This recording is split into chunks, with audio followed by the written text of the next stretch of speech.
అందరికీ నమస్కారం. గత ఎలక్షన్‌కి ముందు అందరూ వినే ఉంటారు.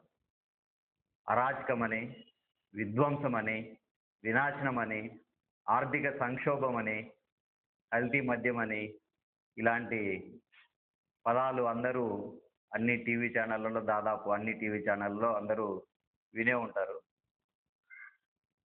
ప్రజలు గూడా అందరూ ఏందంటే టీవీలు చూస్తా ఉంటారు. పాపం ఎక్కడ జరుగుతుందో అనేది వాళ్ళకు తెలియదు. వాళ్ళ ప్రాంతంలో జరగట్లేదేమో, సపోజ్ రాయలసీమ వాళ్ళు మన ప్రాంతంలో జరగట్లేదులే ఇంకొక చోట ఏడన్నా జరుగుతుందేమో అని వాళ్ళు.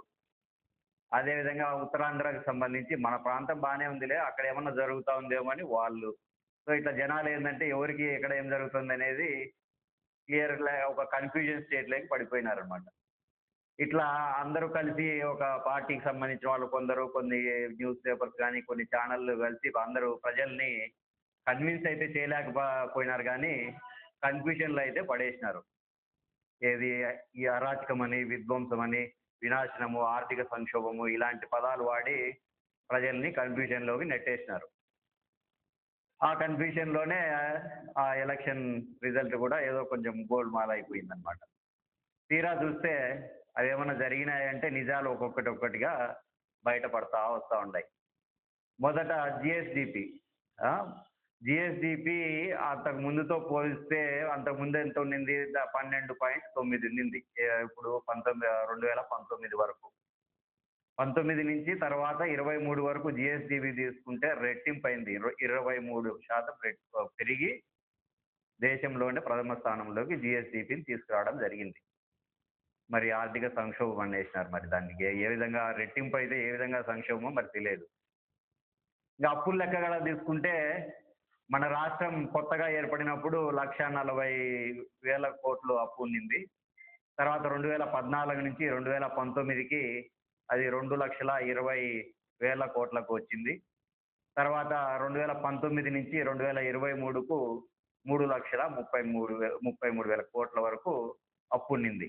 ఏది 2 సంవత్సరాల కరోనా ఎఫెక్ట్‌తో 70,000 నష్టం వచ్చినప్పటికీ జగన్మోహన్ రెడ్డి గారు డీబీటీ ద్వారా డైరెక్ట్‌గా ప్రజలకి అకౌంట్‌లోకి 2,74,000 ప్రజలకి డైరెక్ట్‌గా అందజేసినప్పటికీ అంతే 3,33,000 మాత్రమే అప్పు వచ్చింది.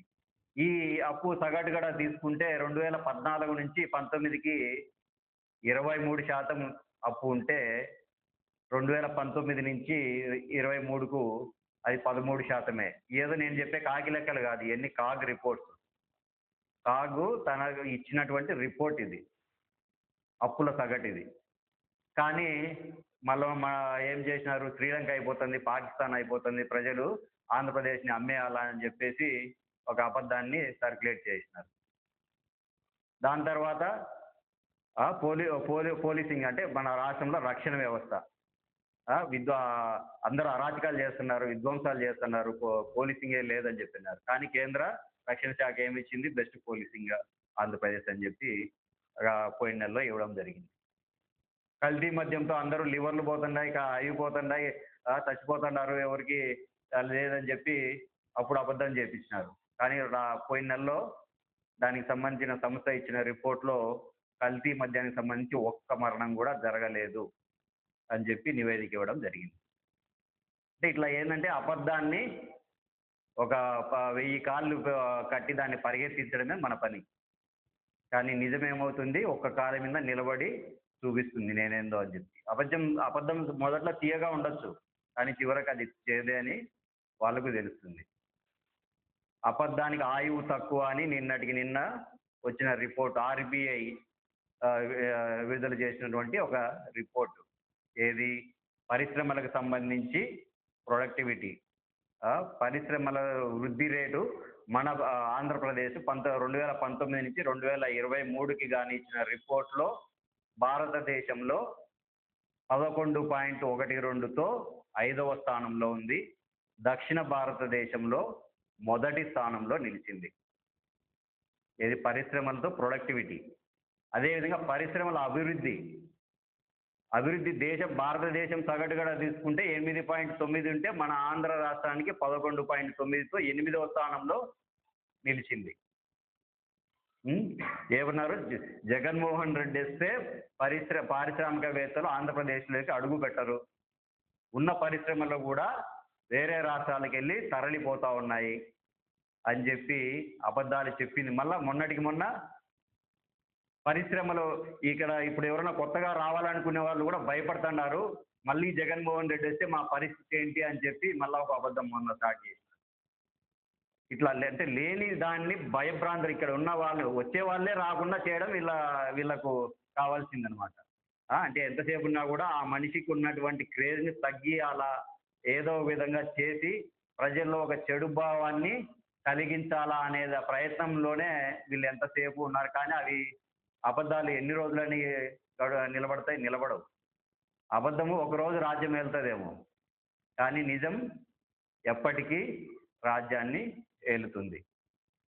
అదే ఇప్పుడు వచ్చినటువంటి జరిగిన సంఘటన.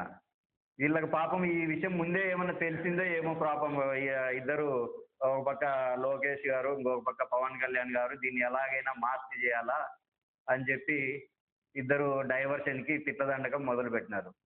మొన్న ఆయన లోకేష్ గారు ఏమన్నారు? ఏం సైకో గాడు ఏం పీకుతాడా? ఏం పీకాడు మా నాన్నగారిని జైల్లో పెట్టినాడు. స్నేహ బ్లాక్‌లో ఏమన్నా పీకినా ఏమన్నా పీకింది లేనిది మీ నాన్నని అడుగు తెలుస్తది గదా! ఈడొచ్చి వాడికేం తెలుస్తది? ఆయన్ని అడిగి నాన్న ఏమన్నా పీకినాడా అని అడిగితే ఆయనే చెప్తాడు గదా! 40 ఇయర్స్ ఇండస్ట్రీ. ఏదో ఒకటి చెప్తాడు. హ్మ్. అంటే ఒక రాష్ట్ర మాజీ ముఖ్యమంత్రి అనే గౌరవం గూడా లేకుండా సైకో గాడు. అంటే ఈయనకిప్పుడు టైం ఉంది. నెక్స్ట్ ఈయన పరిస్థితి ఏందనేది ఈయనకు కూడా అర్థం కావట్లేదు. ఈయనకు నెక్స్ట్ ఏ విధంగా ఉండబోతుంది? ఈయన ఏదో లెక్క ఏం ఊహించకుండా ఏదో మాటలు అనేస్తా ఉన్నాడు మరి. ఇంకా ఆయన పవన్ కళ్యాణ్ మొన్న ఏమన్నాడు? రాష్ట్రంలో యోగి ఆదిత్యనాథ్ ట్రీట్మెంట్ అంట.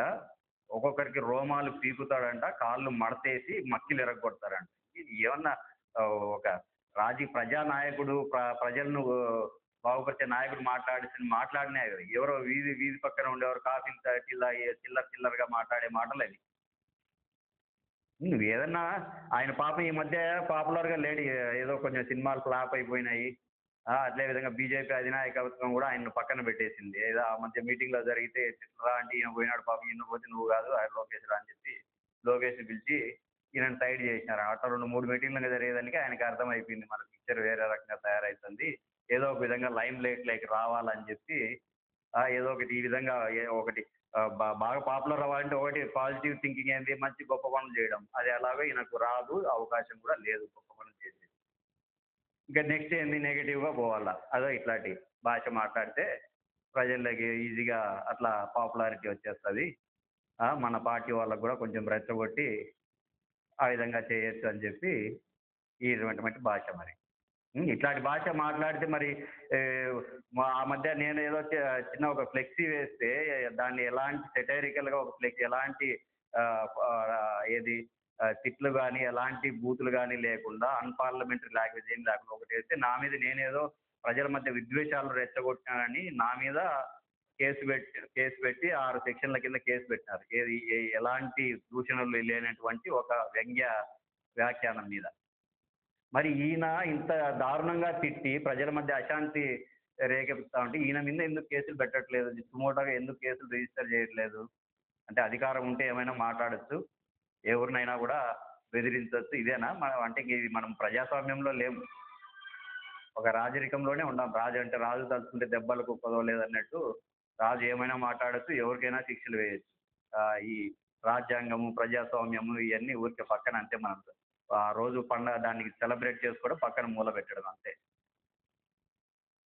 ఎటువైపు వెళ్తుందో కూడా తెలియదు మన దేశం, మన రాష్ట్రం. అది. అందరికీ క్రిస్మస్ శుభాకాంక్షలు. ధన్యవాదాలు.